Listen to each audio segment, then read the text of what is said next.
ኢትዮጵያዊ ያልሆኑ ዜጎች የመሬትና የንብረት ባለቤት እንዲሆኑ የሚያስችላቸው ህጋዊ አሰራር እንዲዘረጋ ያስችላቸው የአዋጅ ረቂቅ ለህዝብ ተወካዮች ምክር ቤት ተመራ። አዋጁ የተዘጋጀው የዜጎችን የመሬት ይዞታ የማግኘትና የመጠቀም መብት በማያጣብብ መልኩ እንደሆነ ተገልጿል። የውጭ ዜጎች ካፒታላቸውን በኢትዮጵያ ስራ ላይ እንዲያውሉ ለማበረታታት የታለመ ነው የተባለለት ይህን የህግ ረቂቅ ለፓርላማ የመራው የሚኒስትሮች ምክር ቤት ነው። ከተደረገባቸው ምክንያቶች አንዱ ለኢትዮጵያውያን የስራ ዕድል ለመፍጠር ትልቅ ጠቀሜታ ያለው በመሆኑ እንደሆነ ጽህፈት ቤቱ ገልጿል። በኢትዮጵያ የሚታየውን የመኖሪያ ቤት ፍላጎትና አቅርቦት ሚዛን ለማስጠበቅ አዋጁ ጠቀሜታ እንደሚኖረውም ጽህፈት ቤቱ አመልክቷል።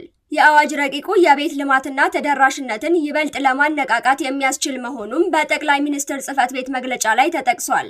ይህ የህግ ረቂቅ የተላለፈለት የተወካዮች ምክር ቤት የውጭ ባለሀብቶች በሪል ስቴት ልማት ዘርፍ በስፋት እንዲሰማሩ የሚያስችል ሌላ አዋጅ ባለፈው ህዳር ወር መጨረሻ ማጽደቁ አይዘነጋም። የሪል ስቴት ልማትና የማይንቀሳቀስ ንብረት ግብይትና ግመታ የሚል ስያሜ ያለው ይህን አዋጅ ለማብራራት የቀረበ ሰነድ የውጭ ባለሀብቶች በዚህ ዘርፍ እንዲሰማሩ የተፈለገበትን ምክንያት አብራርቶ ነበር። በኢትዮጵያ ያለው የቤት እጥረት አጠቃላይ ሀገራዊ የእድገት ሂደትን ሊያናጋ በሚችል ደረጃ የሰፋ ስለሆነ ሀገራዊ የካፒታል አቅምም ዝቅተኛ በመሆኑና የቴክኖሎጂ እጥረትም ስላለ እነዚህን ችግሮች ለማቃለል በሚያግዝ መልኩና የውጭ ምንዛሪ አቅም በማይፈትን ሁኔታ በቤት ልማቱ የውጭ ባለሀብትን ማስገባት አስፈላጊ ሆኗል ሲል ማብራሪያው አትቷል።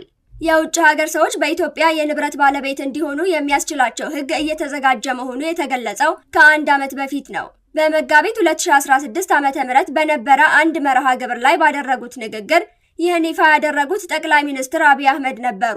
ኢትዮጵያ ከአዲሱ አዋጅ መዘጋጀት በፊት የውጭ ዜጎች የኢንቨስትመንት ፍቃድ ከሌላቸው በቀር የንብረት ባለቤት እንዳይሆኑ የሚከለክል አሰራር ስትከተል ቆይታለች። ጠቅላይ ሚኒስትር አብይ በባለፈው ዓመት ንግግራቸው መንግስታቸው ተዘግቶ የቆየውን ኢኮኖሚ እየከፈተ መሆኑን ገልጸው የሀገር ውስጥ ባለሀብቶች ለአዳዲሶቹ ለውጦች እንዲዘጋጁ አሳስበው ነበር።